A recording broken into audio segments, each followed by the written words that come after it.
It is 4 p.m. and I would like to call the regular meeting of the Village of Pinehurst Planning and Zoning Board of October 1st, 2020 to order. We have almost all of our members present. However, we have one member that's out there in the Ethernet. And Julia Latham is there virtually, and welcome, Julia. Thank you. I would just like to go around the table and introduce everybody as to the membership. And going from my right to the left, David Alzamora, Paul Roberts, Sonia Rothstein, Cindy Burnett, I'm Leo Setawaso, Jeremy Hooper, Joel Schreiber, Philip Schumacher, and also sitting at the front table are Darren Burridge, our Planning and Inspection Director, and Alex Cameron, Senior Planner. We're all present and accounted for. Next order of business is to approve the minutes of the regular meeting of August 6, 2020. That material was submitted with your package. I hope you all have. Anybody have any comments, or do I hear a motion?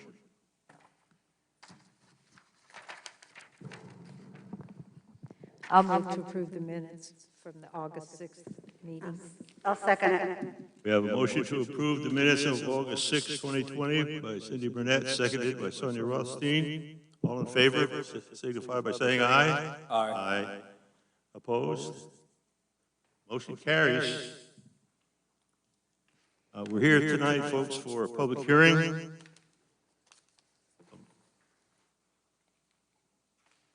That will be opened in just a minute because we need a motion to recess this regular meeting to go into public hearing number 1. And do we have a motion to do so? So moved. Moved by Jeremy Hooper. Second? Second. Philip Schumacher. All in favor? Aye. Aye. Opposed? We are now in public hearing number 1. And I would just ask that the members be cognizant of the fact that although this is not a quasi-judicial procedure, we want to be sure that none of the members have a conflict of interest associated with this application. Do I hear anything to the contrary? I need to announce that I do know Marcel Gano, the owner of this applicant, in another fashion. He is a customer of the company that I work for. So periodically I do have conversations with Marcel pertaining to business, none to any of this project nor any others that he has with us. And in the capacity that I work, I do not receive any sort of income based upon any sort of business or outcome of this meeting. So I'm willing to entertain questions or sit or participate. Anyone have any questions of Jeremy? Anyone have any problems with his position? Hearing none, we'll pursue, continue on with the public hearing. And Alex, please introduce the hearing, give the staff comments, and we'll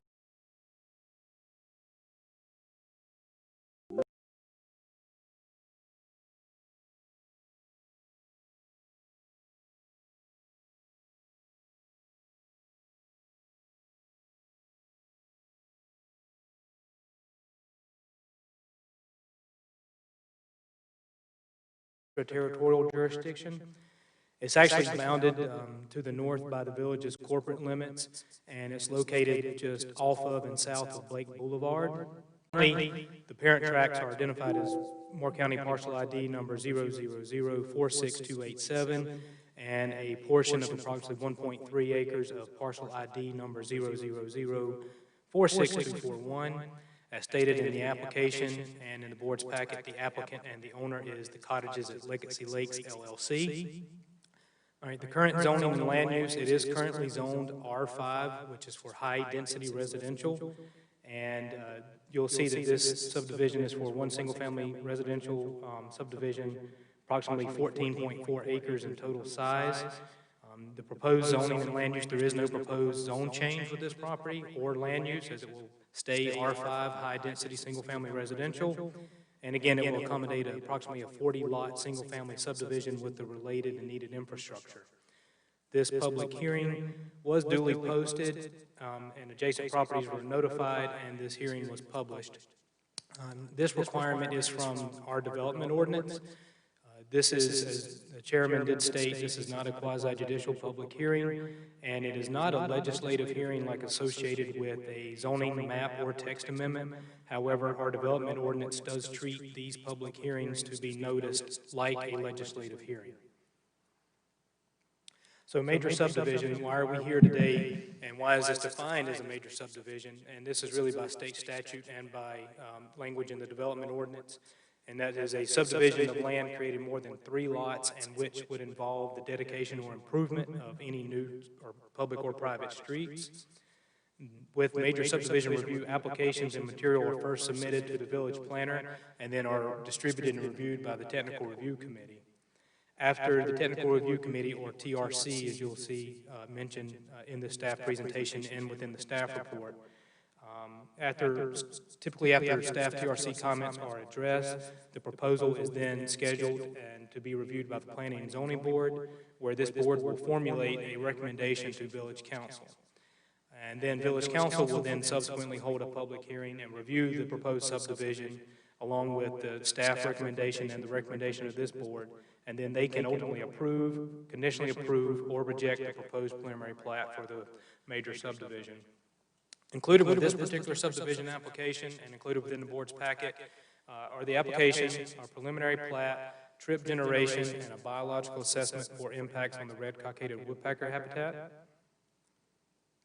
Again, this request is for a 40-lot single-family subdivision located just outside of the village's corporate limits and in the village's ETJ. The ETJ means that the village has zoning jurisdiction over the property. However, not being located within the corporate limits, our municipal impacts aren't there, or our services or tax. I discussed the parent tracts of this proposed subdivision. One item that you notice in the staff report is you'll see the larger lot where most of the single-family lots are proposed with this development is the R5 zoning district. There is a portion of, again, approximately 1.3 acres that was subdivided previously this summer through a minor subdivision of the neighborhood commercial zoned property to the north. And this area, again, is located sort of what we refer to as the Pinehurst South area, so south of Blake Boulevard, where the access point is proposed to the single-family subdivision, and also abuts Olivia Lane to the south. The site is currently vacant and is highly vegetated. The proposed lots for this development range in size from approximately 6,600 square feet with the smallest up to a little over 13,000 square feet. Here's a vicinity map with the proposal overlaid on top. So with this map, you can kind of see this proposal in relation to the area within the village's jurisdiction. You'll see Highway 5 kind of it sort of gives you the boundary there to the west, Blake Boulevard there to the north, with the access point, again, on that aforementioned 1.3 acre parcel that was divided earlier this year.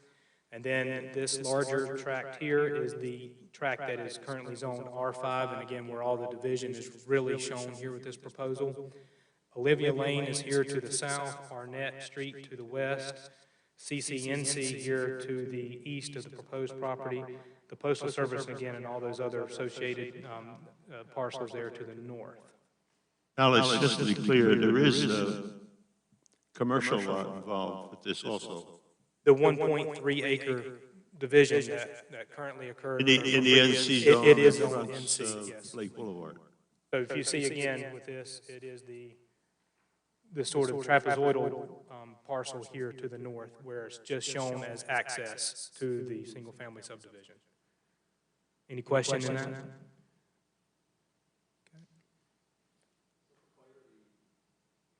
So just for clarity, that parcel that you just pointed out is not zoned as the same as the rest of the community? Correct. It is owned NC for neighborhood commercial. And then the larger parcel where they're shown the single-family lots are in the R5 zoning. All right, so here's, the applicant's also, based on comments from staff TRC, as with all the required elements with a subdivision this size, has graciously prepared a separate layout showing the utilities, so that really aided the staff technical review. All right, the project density and the dimensions. So again, the R5 zoning district, it will allow for high-density, single-family development, so a minimum of 5,000 square foot lots. Within the R5 zoning, there is no option in the development ordinance to develop a residential open space subdivision, so therefore that is not shown with this proposal either. The open space subdivision is where larger parts of the property is set aside for open space, and then the lots then are afforded to smaller lot dimensions and not as stringent setbacks. This property is not located within a watershed protection district, so therefore, like other previous proposals before this board, there is no further limits on density or intensity of uses. All of these lots currently shown do and will meet the dimensional requirements of the R5 zoning district. And again, the typical lot size is shown roughly 6,600 square feet and would allow for approximately 2,800 square feet of buildable area. The other lots that are shown on this proposal will be used to manage stormwater. There's also a lot where sanitary sewer lift station is proposed, which is proposed to be turned over to Moore County Public Works, and then some other undeveloped common areas. Here is a table of the R5 zoning district dimensional requirements. Again, minimum lot size of 5,000 square feet. Typical for our residential zoning district, the maximum building height is 35 feet. The maximum lot impervious coverage is 45%. The setbacks are as follows. The principal building front setback 20 feet, side setback of 10, side street of 15, rear of 20. Accessory building setbacks are as follows: side of 5, side street 15, and a rear of 10. The site features with this associated development include streets with a 60-foot wide right-of-way, and typically with a 24-foot street width, and a shown 49 feet cul-de-sac radius. The applicant is proposing to use valley gutter in lieu of the full concrete curb and gutter requirement of the Engineering Standards and Specifications Manual, and this proposal will ultimately require a waiver to be granted by Village Council for that use.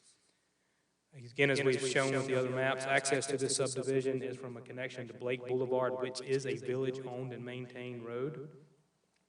A 20-foot wide gated emergency vehicle access is shown from this proposal to Olivia Lane. The village currently does benefit from having an agreement in place with the railroad to utilize the crossing off of Highway 5 to Olivia Lane for the sole purpose to provide emergency services to the rear lots of CCNC. As with all major subdivisions, sidewalks are required along one side of the proposed streets and are shown on this plat. Public water and sewer are to be provided to the lots and will be served by Moore County Public Works, with the pump station in that lot, again, is intended to be turned over to Moore County Public Works. The current plan does indicate one larger lot to be used for stormwater control measures. This system will be required to be ultimately designed and constructed and inspected to be in accordance with the village's engineering standards manual. The applicant has indicated that they will intend to petition for voluntary annexation into the village's corporate limits. The applicant has also indicated that a homeowners or property owner association will be formed and will be responsible for maintenance of the required improvements and the ownership of the undeveloped properties. And if the owner were to petition for voluntary annexation, the village ultimately accept that, then we would also be able to provide our solid waste services and other emergency services, as well as take over the ownership if it were to be offered and dedicated of the infrastructure and the roadways. Landscaping, because this is a single-family development, there are not much landscaping requirements. Also, with the largely abutting properties being more intense commercial properties, there's no planted buffer requirements. If the adjacent commercial use were to ever be developed, it would require a landscape buffer to be placed along the boundary of this single-family development. Street trees are required, and they will have to be placed at the rate of 1 per 40 linear feet, and they are depicted on the preliminary plat, keeping in mind that layout may need to change, so there is no conflict with utilities or other placement of required infrastructure within the right-of-way. So here you'll see a table of the surrounding properties and their land uses and zoning. To the north, as we mentioned, that's the area along Blake Boulevard. There's a senior living and a retirement health and rehabilitation center. The post office isn't too far from there, and that is all zoned NC for neighborhood commercial. The area to the south is all single-family residential and mostly vacant lots, aside from the lots that are surrounding on either side of the Olivia Lane area and to the south of this development. They are either zoned R210 or R5 as well. To the east, again, is the rear lots of CCNC, and that is all zoned R210. To the west, you'll see some vacant commercial and office area, currently zoned neighborhood commercial and office and professional. The comprehensive plan land use designation with the 2019 comprehensive plan does designate this area to be located within Focus Area 2, the Highway 5 commercial area, and does identify it as a mixed-use stacked residential. And here you'll see a snippet of the 2019 comprehensive plan. Again, this is identified as Focus Area 2, and it does recommend that this area, along with 3 other areas, that a small area plan be developed for it, and allow for additional public input to ensure high-quality development, and consider need for mixed uses or a varied type of uses, maybe focusing primarily on office, medical, life science, and we all remember maybe the possible terminology of creating an innovation hub in that area. It does state the potential to look at allowing for some residential uses in this area, but stacked residential and not on standalone or first floor. So therefore, with this proposed layout, the zoning does allow for this type of development, but it is not consistent with the 2019 comprehensive plan. Here you'll see an area zoning map, so this can help clarify the different zonings with this proposal. This sliver here to the north is area that is still currently zoned NC, and all this area here is zoned R5. And you see these gray areas here are structure footprints, and these are where the single-family residential development is nearby in the R5 district. This is the area that is zoned OP, office and professional. Here to the east are the rear lots of CCNC, which again are zoned R210, which is very low dense residential development. And here's another vicinity map with the proposal overlaid on, so you can kind of get an idea of the scale of the proposal, the development, and relation to the neighboring areas. Environmental impacts, with this area, there are no floodplains, there are no wetlands, and again, the property is not located within a public water supply watershed. A portion of this property here in this yellow shaded area does lie within an active RCW petition. Again, the applicant did provide a biological assessment. However, that we would need an updated assessment for that, as it was dated over a year ago, so we will need an updated assessment from them. But it was prepared by local biological consultants with Dr. J.H. Carter and Associates. So again, staff technical review, we have been reviewing this on the technical review for a couple of months now. We have reviewed it, issued comments to the applicant. They have revised and sent a revised plat, issued response to our comments.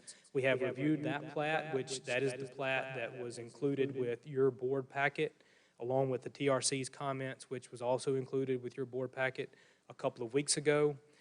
With that, we did go ahead and notice for this public hearing. We had a very good meeting and discussion the staff technical review did with the applicant and his design team. We went through item by item list of our comments, and again, I thought it was a very meaningful discussion. We felt like we were at a good position, and we would get a revised plat to be able to be included within board's packet. As the posting of the agenda last week, and you guys saw the communication that followed the board posting of the packet there, the comments had yet to be addressed, and a revised plat had not come to staff. As of today, earlier today, we are in receipt of a revised preliminary plat today and comment responses. Honestly, Darren and I have had a little bit of time to kind of look at it very quickly. Other members of the TRC have not had any time to review it or deem it to be complete at this point with their respective fields. So with your board packet and the staff report, trying to outline some outstanding items, and these were the items that were discussed with the applicant and his team a little more than a couple weeks ago. We did recommend reserving right-of-way sort of at that southwestern cul-de-sac end to the adjacent properties on either side, and this could allow for some kind of further continuation or extension of the streets in that area. That would also help comply with section 9.17.1.15 subsection B of the Pinehurst Development Ordinance. We also did ask the applicant to maybe consider relocating the access road there along Blake Boulevard more to the west to the abutting neighborhood commercial zone property. This could create a larger, potentially more developable lot there, as well as also maybe create a bit of a continuation if that commercial property were to ever be developed to the west. We have been back and forth in trying to work out with the applicant whether or not the larger block length, if it does or does not comply or exceed the 1,000 foot block limit within the development ordinance. Again, we needed an updated RCW letter. We also recommend that the applicant provide documentation that they do show compliance with the required intersection site distance with the engineering standards and specifications manual. And one big item is with the proposed number of lots requiring a secondary access point, which is anything over 30, that extra emergency access that is shown now being located off Olivia Lane, that may cause the village to enter into a new agreement with the railroad over the crossing there at Highway 5 and Olivia Lane. One option is to maybe reduce the number of lots to not be over 30, or if the individual homes are equipped with a fire suppression sprinkler system, then that second form of egress will not be required. So to kind of summarize this, in order to allow the staff technical review to kind of further hash out some of those items that I just discussed, and to further review the revised plat that was just sent today, and ensure that all comments have been met, we recommend that the board consider continuing this public hearing until the next regular scheduled meeting of November 5th. And I think that would be ample time for staff technical review and the applicant to address these items. With the Planning and Zoning Board action for reviews of major subdivision, after you guys hold a public hearing, you review the material and the recommendation of staff. You can take one of the following actions. You can ask the applicant to revise the preliminary plat before they head to Village Council for their consideration. You can recommend action straight on the preliminary plat to Village Council, or you may continue the public hearing. Also, with this being our first Planning and Zoning Board, quote unquote, and defined by general statute as remote meeting, there would not be any action on this public hearing today. We would have to recess whenever the board is ready to close the public hearing, recess the meeting for a minimum of 24 hours to allow for further public comment. And anyone who has public comment who have also been notified and was also placed in the ad with the pilot can send comments to the clerk to the board, and Kelly's email address is shown here and has been shown on that. And to date, we have still received no comments from anyone. However, there are a couple of people in the audience, I imagine, that aside from the applicant, that want to have some comment, whether or not they're signed up on the sign-up sheet I will allow them some time to speak. Apparently, the applicant wants to make some presentation also. I guess that'll conclude my presentation. Well done. I didn't mean that. But But it was good timing, Leo. that's what it says on the screen. Skip ahead for All me. right. Thank you, Kelly.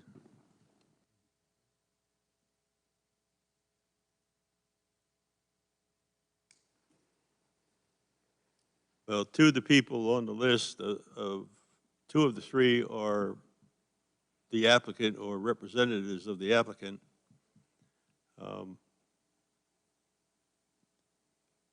I would like to allow the applicant, if he so wishes, to make a presentation that maybe addresses some of the comments that you've heard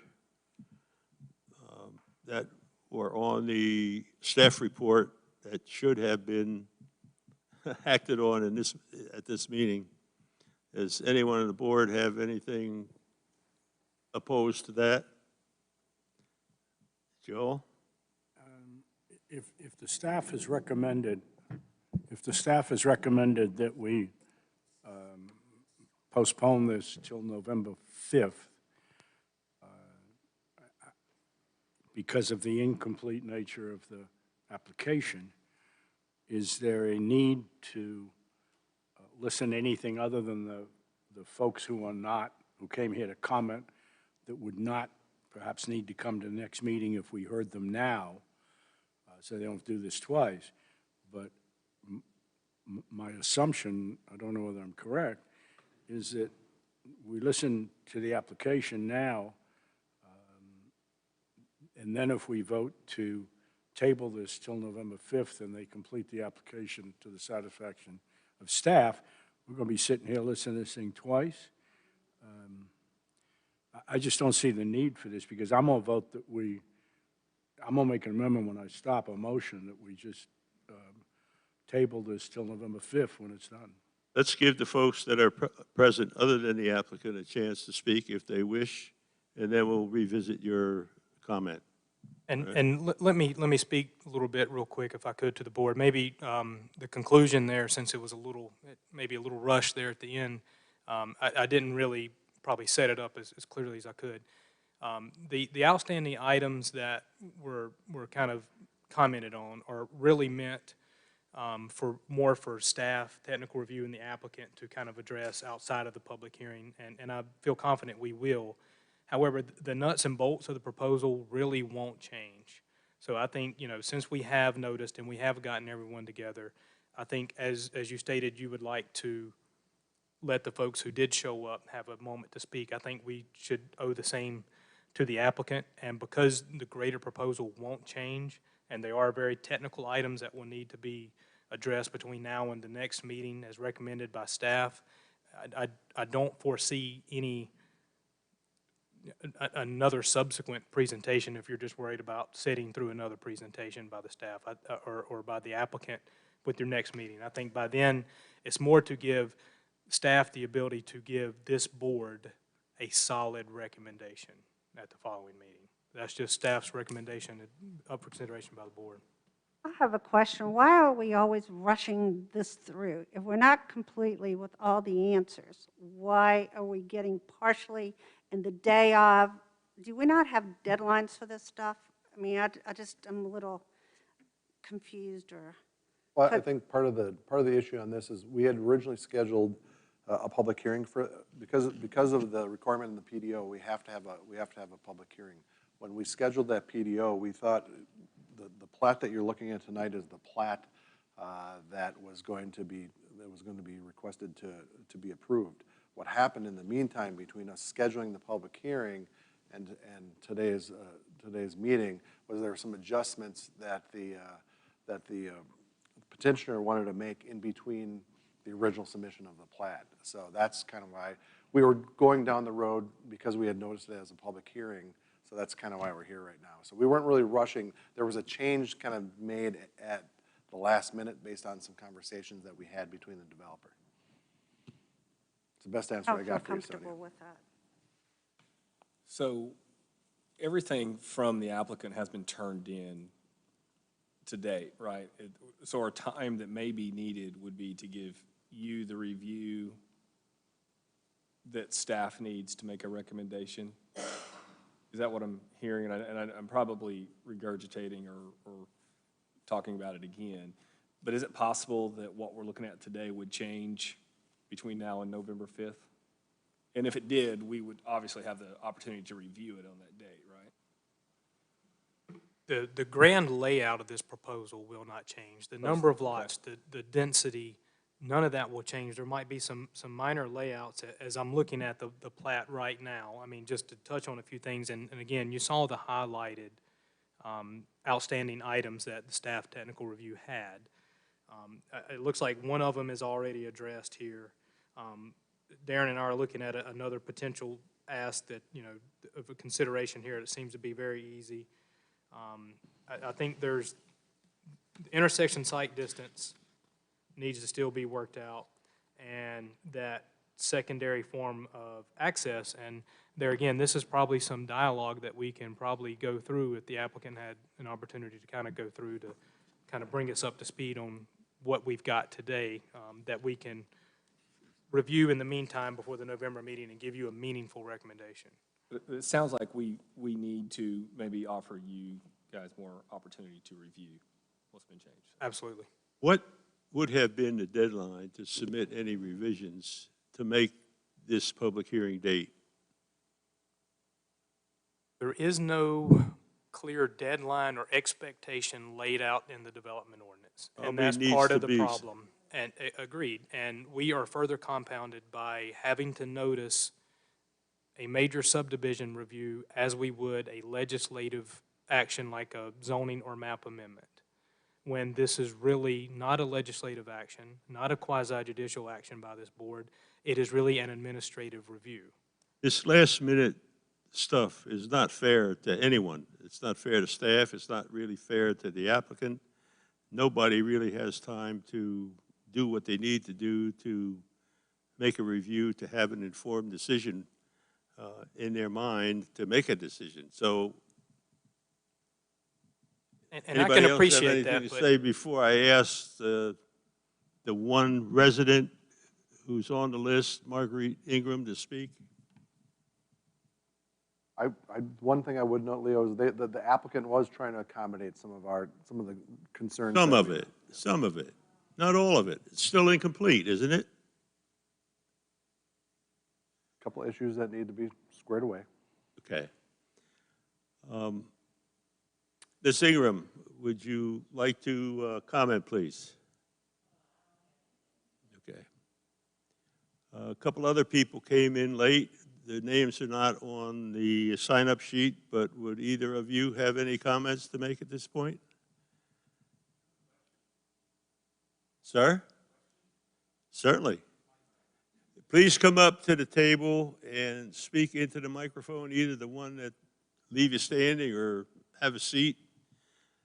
Pull it up close to you. It's on green. Have your name and address, please. Okay, can you hear me?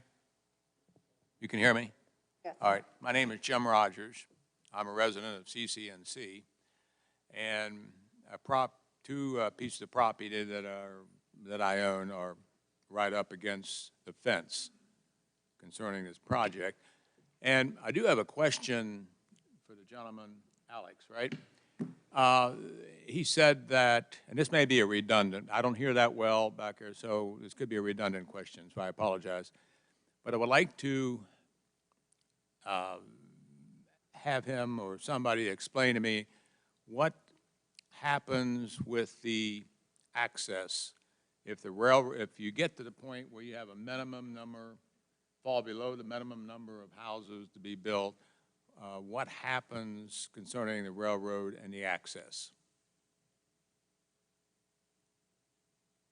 all right, so that was one of the items that we didn't really want to get into much of a back and forth because it's it's a little complicated. So currently, again, the village is in a benefit of an agreement with the railroad to access the rear lots of CCNC, your properties, through that gated access there, and using that crossing at Highway 5 and Olivia Lane. That is, we are granted sole access of crossing there just for that purpose. So if the secondary means of access would not be required per the fire code, meaning it's not more than 30 lots with this development, or if the homes were equipped with the fire sprinklers, then we would not, the village, we would not need to utilize that crossing at Olivia Lane and the railroad for anything else other than the purpose that we're using it for now, if that's clear. So, however, if neither one of those two are met, it stays this amount of lots, and the homes are not proposed or conditioned to have a fire sprinkler system. This proposal does show that an emergency access is being provided there at Olivia Lane. It may cause the railroad to nullify our agreement that we currently have in place, and we would have to enter into a new agreement. What that new agreement would be, we don't know. That's just conversation we would have to have. And we have been in conversation with the railroad with this proposal, gotten some general feedback from them. So, you know, we're starting to put those things in motion. Does that answer? Okay. You're welcome. Thank you.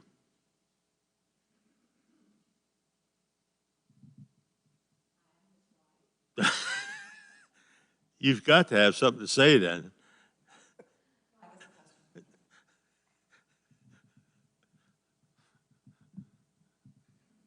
Kind of in regard, Peggy Rogers, 100 Cherry Hill Drive. We had a fire. We actually lost our house, and that was the access way in which fire came in, fire trucks and everybody came in. Even today, still, Google, if we put our address in, it'll tell you to come in that way. Can't get them to change it. So it is a rub for people that don't know the address and don't know the area. They think they can come to our house by going through Olivia Lane, which they cannot. And then you're going to add more to it with houses, which I'm sure will be very nice. But we also don't know about, there's a couple other homes or buildings that are on that property. Are they just going to build around that? Or include it into kind of a community? I'm not real sure how that's playing out. Just, you know, this is kind of like news to us. You know, we were out there to kind of be quiet and not have a lot go on, but there's been a lot more interest in that direction. So I just wanted some clarity about how that will function, that road, and how it's going to affect a privacy type thing. And I guess there's fence, and I don't know what they're going to do about that to keep people coming our direction, because it is supposed to be a gated community. So, and we've had some issues of late, not us ourselves, but in the complex where there are people who've been come through and have had some robberies and things have occurred. So those are just questions that I have to keep a safe community, and one of the reasons we love being in Pinehurst. Thank you. Thank you.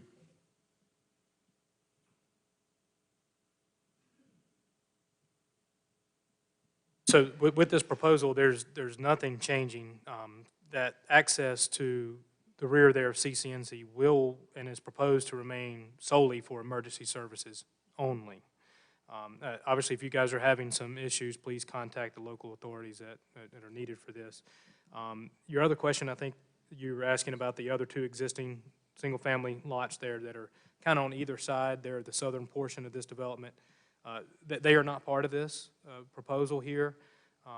It'd be between those individual property owners and the developer and future lot owners if there's going to be ever any bringing into the development or potentially serving of any type of infrastructure or utilities that they provide. So that there may be a mutual benefit there for them. That's just something civilly they'll have to work out with themselves.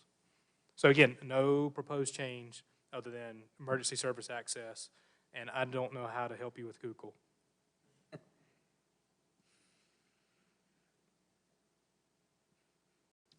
Okay. Any of the board members have any questions? Or Joel, would you like to introduce a motion or have continued discussion about, I guess there may be additional discussion once you make a motion.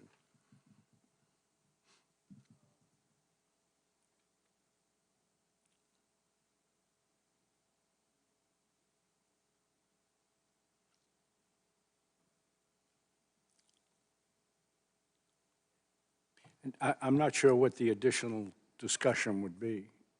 I mean, if other people, if other board members, fellow P&Z members have comments to make, before I make that, I'd be welcome to hear that. Okay, let's go around the room. I'm not going to pick on you first now. David? I don't have any other comments at this time. Paul? Mr. Chairman? Excuse me? Mr. Chairman? Wait a second, please. We're having a little discussion here. I don't have any comments. I support, waiting until all the items are in.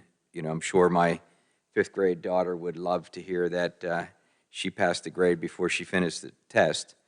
So I think that's what kind of we do if we don't meet all the standards, and something comes before us. So completely concur with the earlier discussion. Thank you. I totally agree with Mr. Schobert and the rest of the board so far. I actually read an email to the staff member concerning this, and I feel like we are jumping ahead. We need to back off and do this in November when hopefully all the stuff is in.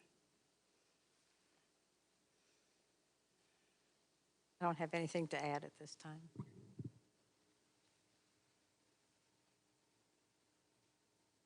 So for me, it's a prudence and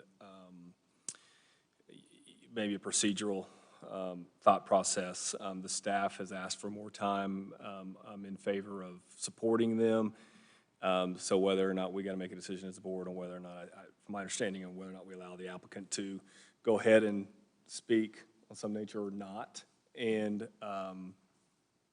for me, I have no comments on that. I'm fine either way of hearing it today or hearing it on November 5th.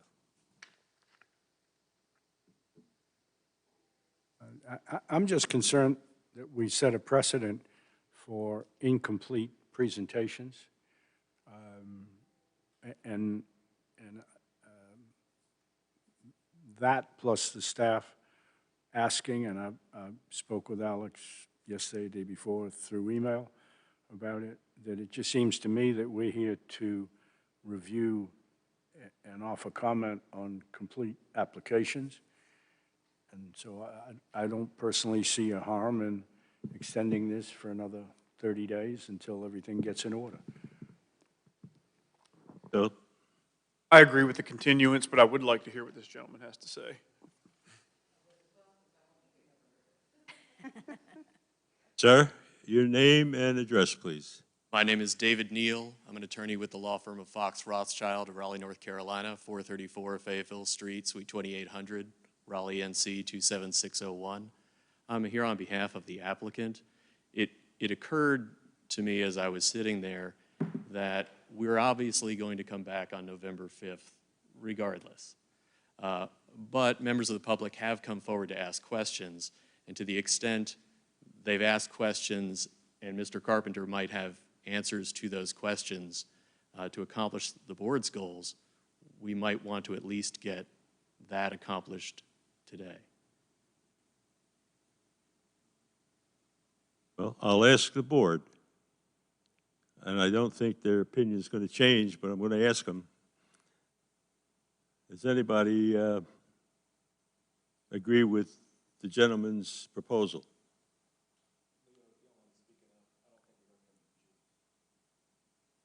Pardon? I don't know, did we hear from Jules? Did we hear from Jules? We did not. Sorry to speak up.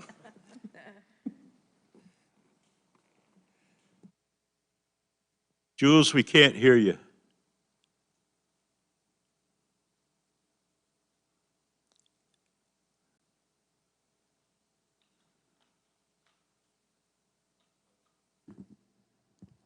You're unmuted, aren't you, Julia? Okay.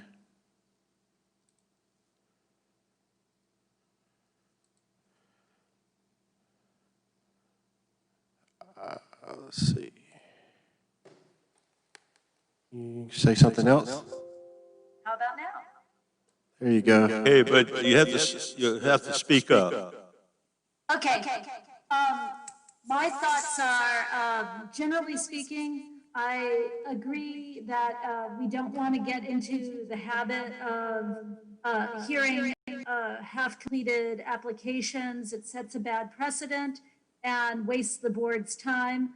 On the other hand, we have folks in the room, including the Rogers, who I feel it's somewhat wrong to ask them to have to come back in November if there are questions that can be answered now by the applicant. I don't want to put that on them. This certainly isn't anything that they could control. So out of respect for the members of the community who are present, I have no problem with letting the applicant go forward with their presentation. I just would assume that should we meet in November, there will not be duplication in their presentation at that time. I have a comment. I hear what you're saying, Jerry, but I don't think it's fair. I'm not going to ask someone who has additional information to not say anything the next time they come back. And again, I feel that this is not a road I personally want to see us go down, and that is reviewing incomplete applications when the staff says they'd like to see this put off. Sure, no, I hear you. I can go either way on it. I agree that we should not silence the applicant should they have additional information in November. I would love to hear their additional information. What I don't think the board needs to be burdened by is duplicative information. And my concern really comes for the community members who have made themselves available today, but I can go either way on it. I have a question. Did we not kind of address their question?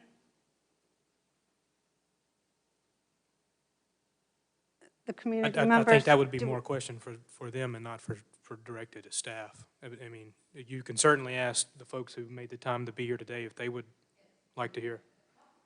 I haven't seen the presentation, so I don't really know what exactly, and we got. Well, that's what we're saying. We don't even exactly know. So that's why we don't want to listen to the presentation today and then get add-ons. I would prefer the application to be done. I think we've been down this road with Mr. Marcel before on a plan, and I would like to see it completed and then review it. I think that's only fair. And again, I wrote an email to the staff concerning this prior to this meeting. Well, let's resolve the issue. Will someone make a motion as to whether we allow any additional comment? Can I make one more comment real quick? For the next meeting, it's also going to be a remote meeting with one member serving remotely, so there's still 24 hours after that meeting to submit comments, and the meeting will be available online for review. One, the live broadcast. Two, it's online for review afterwards, correct? Right. So these questions can still be submitted, even if they're not here in person, online via email. There will be a way to get answered. Right. Okay. Bill?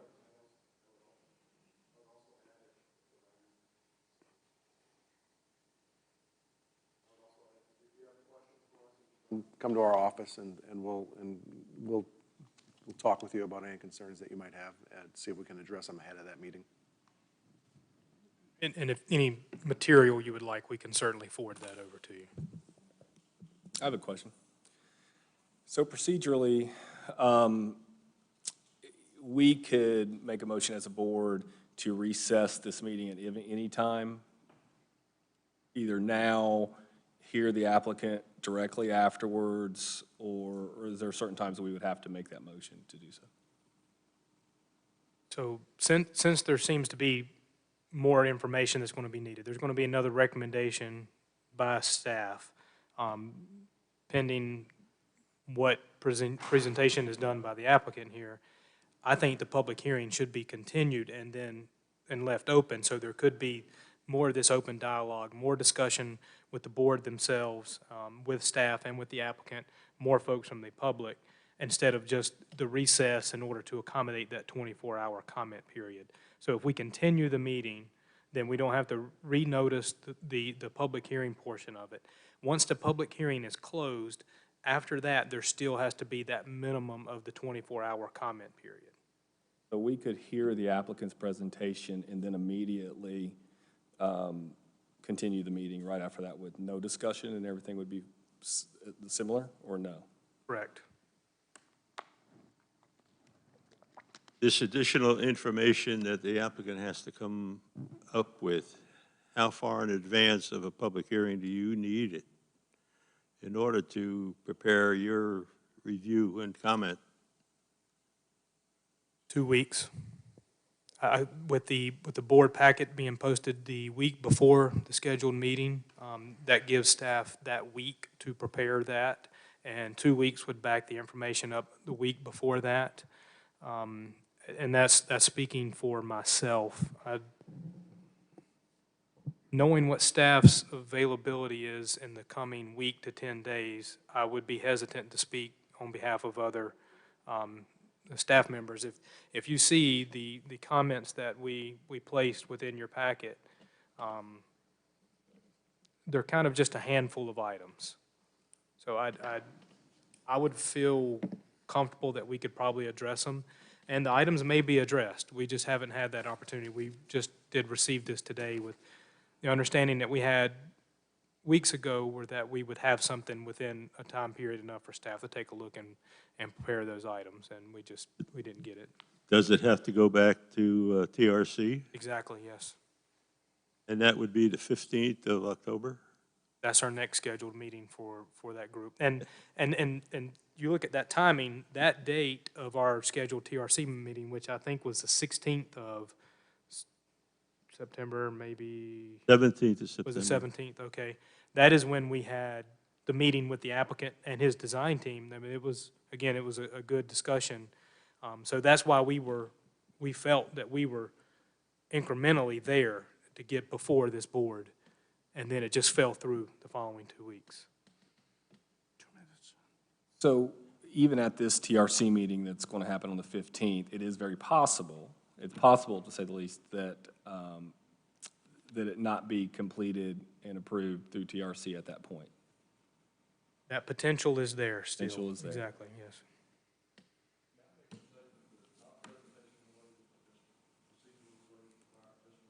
You have a procedural question? Go ahead.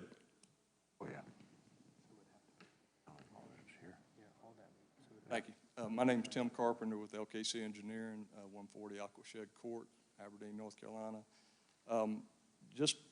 I want the board at least to understand that this is not a half-baked application that we submitted.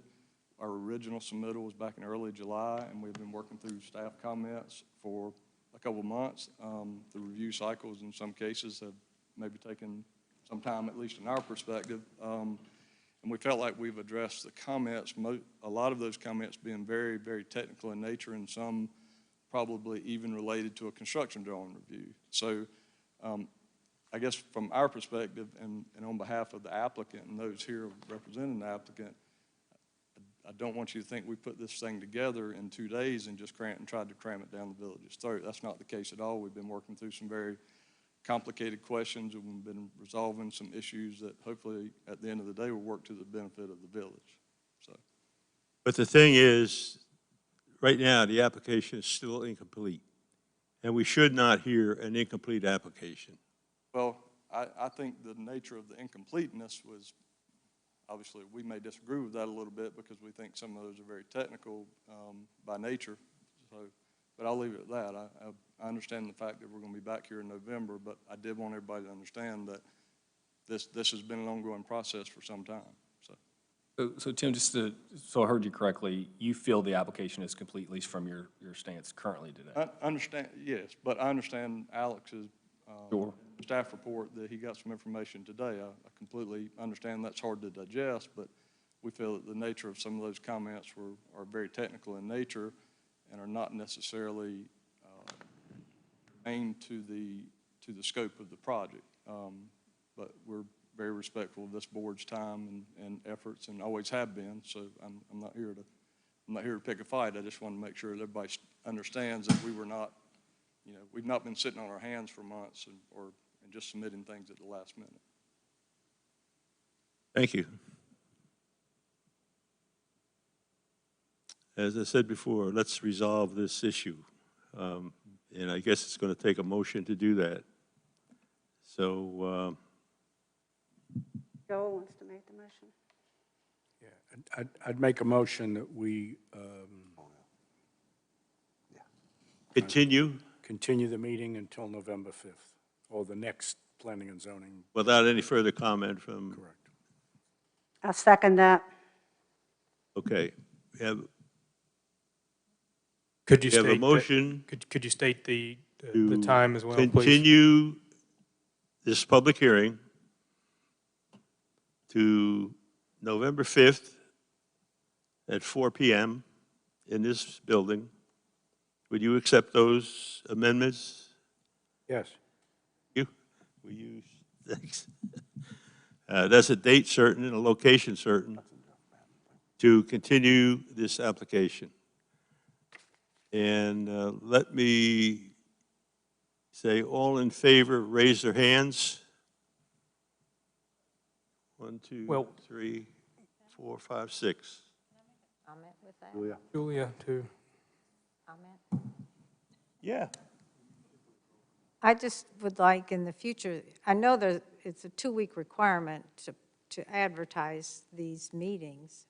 And so maybe, I know you assumed that you would have everything in order, but it probably would be better if it was in order before it was advertised, unless there was a need to get it here sooner rather than later.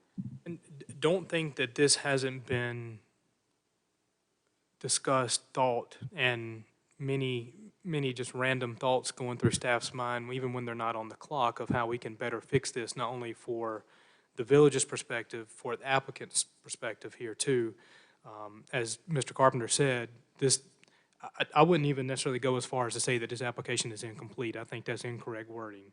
I think that there are items that, as Mr. Carpenter said, are very technical in nature that need to be worked out and are very unique to this proposal, and that we probably wouldn't see we would think that in a normal application, but we've been seeing a lot of abnormalities with some of our proposals. It's just uniqueness that seems to be abound. However, the ordinance itself isn't extremely explicit in when an applicant is expected to get us something, to turn it around in time for a scheduled meeting that then must be scheduled in a couple of different manners. So there's many opportunities for staff to bring something forward to consider changing to a policy, procedure, or the ordinance in the language, so everyone has a clear expectation, instead of at some point we're kind of like a candle in the wind and hoping for the best in some cases. Most cases it doesn't work out this way, and this time it did. And there's a shared responsibility from the staff's perspective, and I think without speaking for the applicant, I will say from their end as well. So to piggyback that, does the staff feel that the 1 month is enough time? And I know it's hard to say. Again, it's probably not a discussion that we have. I think until November 5th, I think that's what we have to do now with this application. Broader wise, that's a discussion that we probably just really need to have internally here. But you can't fit it all nice and neat in a box. It depends on if, Mm-hmm. this will be the third plat that we've reviewed as staff technical review. So once you get the second, third, or subsequent reviews, they don't take as long as the first time you've seen it. So it's hard to say and give and back it up. We have to work backwards, and I think, again, there's an opportunity, and I've got some ideas, and Darren, of course, has some ideas, and, I think we need to seek some broader input on that, but that doesn't help us today. Let me ask I guess where I was really going was, are there any procedures or statutes or time limits that we need to abide by that this would maybe force us, certainly if it was further delayed after November 5th? The only deadline associated with a major subdivision review is in the Pinehurst Development Ordinance, and it is that the village council has 90 days after it is first placed on their agenda for a public hearing. Okay. So this board doesn't, obviously, we need to perform a service on this board to, not to delay for the sake of delaying, but, I don't think this is ever a reputation this board's ever had. I don't see any concern there. So no time constraint necessarily with this board. Thank you, sir. Okay, there's a motion on the floor. It's been made and seconded. And I don't think we got finished the yeas and nays. All those in favor of that motion, please raise their hands.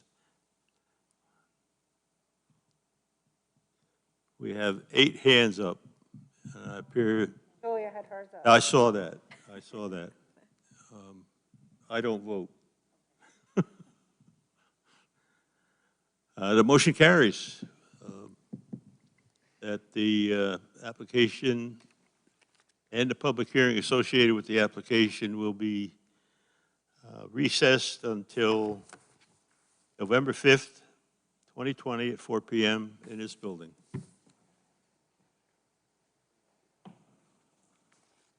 Our next agenda item is the 2021 meeting schedule.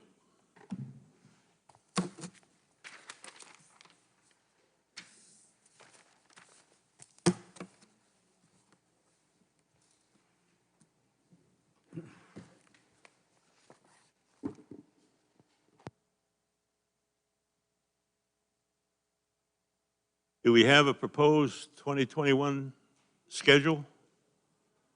Nothing changes from the first Thursday of the month, correct? I haven't reviewed it in that greater detail, but I would imagine that Beth put this together to us, that Have it you had should enough be the time to first review Thursday. that application? I think there's one date that we. Kelly, what date is that?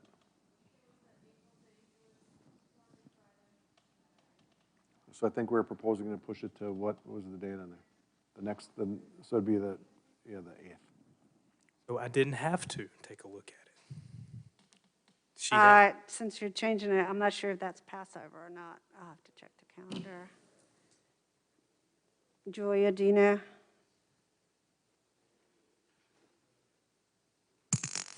I can check real quick for you. Okay. The Holy Week, the 8th. After Good Friday? Oh, that's a good point. Not always.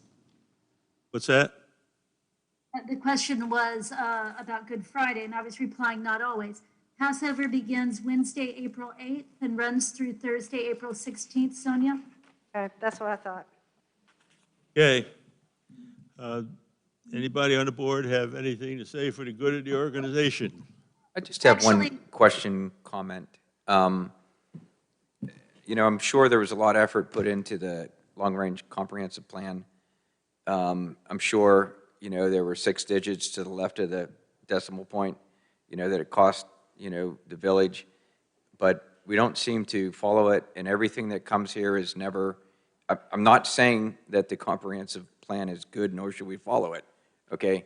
But there was a lot of discussion, there was a lot of money spent, and every application that comes here is not in accordance with the guidance, regulatory or, just long range with the comprehensive plan. So I think that really needs to get looked hard and addressed, because for us down here who, are to make recommendations of the PDO and the long range comprehensive plan, I mean, every time something comes here, it's never in line with what that guidance has been agreed to by the former village council.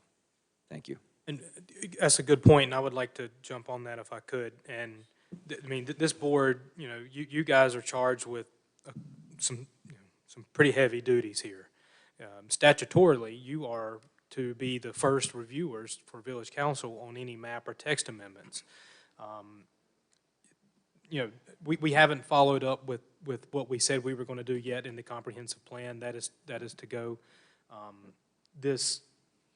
These type proposals that we're having like today are different, because, you know, the zoning or the other items or recommendations haven't put in place where we haven't had time. And that doesn't mean we can't stop someone from coming to the door with a proposal or to provide or propose something that is allowed by right within that division. So, you know, to your point, let's not let it be a waste, and maybe, you know, we got to start moving with that. But if someone, with a legislative action, if someone comes before you and it's not in line with the comprehensive plan, then you and ultimately village council has full latitude in your recommendation or their action on that proposal based on consistency with that comp plan and reasonable interest of the public. Yeah, and just to build on that a little bit, because this is a by right subdivision, it fits into the same categories that we've discussed with the Floyd Way subdivision.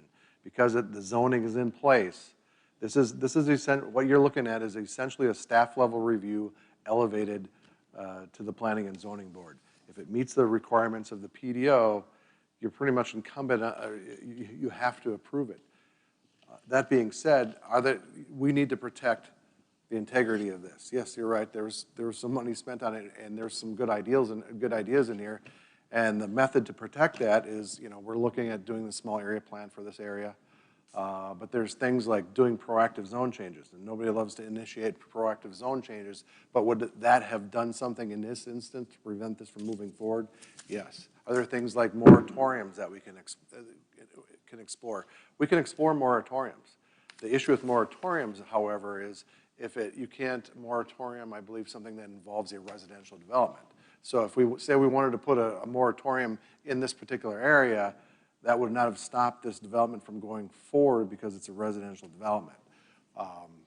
So there are methods out there that we should probably be discussing so we can preserve the integrity of this plan, especially with all the interest now that you're seeing a lot of interest in the village of Pinehurst, especially since that USGA. I think we're going to get a lot of, in addition to the normal amount of interest that we're getting, that's going to rise to the level. So, you know, we have a lot of vacant lands down in this area that are the next potential development. And we do not have the zoning in place right now that we need to protect the integrity of this plan. So we do need to. Privately owned land, right? Correct. Okay, so unless you put laws that are enforceable, people are going to do whatever they want. And we, as a committee, are going to suffer because we have to tell people no or yes, you know, based upon less than clear guidance. So we could be in further conflict between zoning and the comprehensive plan in the future. Is that kind of? Zoning already seems to be in conflict with the comprehensive. That's where, well, and I don't want to speak to the specific here. But yes, it seems like that seems to be the case, but zoning would then take precedence? At this point, where we are. Okay, yeah, they're in line with the PDOs, and we have to say legally yes. enforceable. Yeah. With the moratoriums, is it specifically with zoning? Because the access to this one, since it's commercial, could you put a moratorium on that development for the commercial lot, or because it's associated with a residential development, does that, I mean, because then they don't have access, so they couldn't go any further. Would they then go off of Olivia? I mean. Yeah, I don't have an answer to that particular, because I don't have an answer. That's more of a legal issue surrounding the moratoriums, and I don't think we've fully even discussed that yet with the village attorney, so I can't. Sorry to interrupt. So for me, there's a little bit of a personal consideration, certainly to landowners and landowner rights and zoning changes to be appropriate for the greater good. And then as well, moratoriums seem to limit a citizen from doing something that they privately own. And so, Yeah, but I think people spend a lot of time on the comprehensive plan and a lot of money, and why did we do the comprehensive plan if we're not going to follow any of it? I mean, right now, with these EGAs, we need to get on top of that. Maybe you should have the moratorium until we get these things lined up, so we don't have this situation again. I mean, I kind of feel like I'm not doing my job without speaking my opinion on this. Well, again, a moratorium wouldn't have affected this particular development moving forward. I have a question on it. So, page 2 of multiple pages, I guess it's the second, says, the plan includes considerable residential as well as the first floor. The proposed single-family subdivision, this is what you're all discussing, is not consistent with the comprehensive plan. However, it's compliant with the existing zoning. So, I place a lot of value in the work you guys do. I don't want to use the word, but you've paid professional staff. And so when I read this, I said to myself, if the zoning takes precedence and the comprehensive plan doesn't mean anything, why would you put that line in there? That's it. I'm not asking for an answer. Okay? I'm not asking for an answer. It just seems to me that as professionals, there's a message there. Gee. And so I listened to the message. I also watched and hear where you guys said, and we'd like to move this to November 5th. That has a lot of bearing on what I say and do here. And so that's where I was coming from, aside from the fact that I think it's, and I hate this expression, a slippery slope to go down, to where do you cut this off with, oh, well, they're missing one piece of paper, and where do you, it's 20. So when I've served at the hospital and they have hard and fast rules as to how many operations you have to perform to get credentialed to do, pick a number, open heart surgery. The question always comes up, the number is 200. What makes 200 different than 199, which lends you to 198? When you get down this to, well, why don't I just get credentials to do 3? And so that's where I was coming from with this. I just don't know where you draw the line going forward. And I think for us, I can only speak for me, it's a whole lot easier to draw the line with, these are the rules, check all the boxes, come back in and do this. And that's where I guess I'm coming from.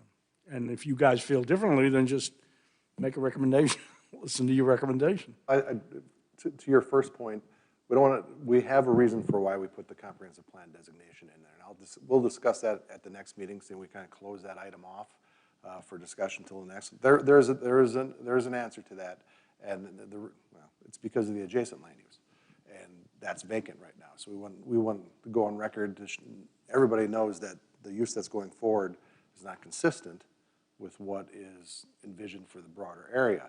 At some point, the broader area is going to get developed. The people that get into this land use are going to be notified of that moving forward. So we just want to put everybody on record that this land use is not consistent with the Well, the time to protect the comprehensive plan was when it was approved by the village council, and to have these 5 areas of concern, moratoriums or whatever, X'd out of any future development until special small area plans were developed for each and every one of them. Unfortunately, that didn't happen, and we're in a catch-22 situation. The existing zoning is what it is, and if you don't do it in accordance with the existing zoning, you're going to talk to the judge.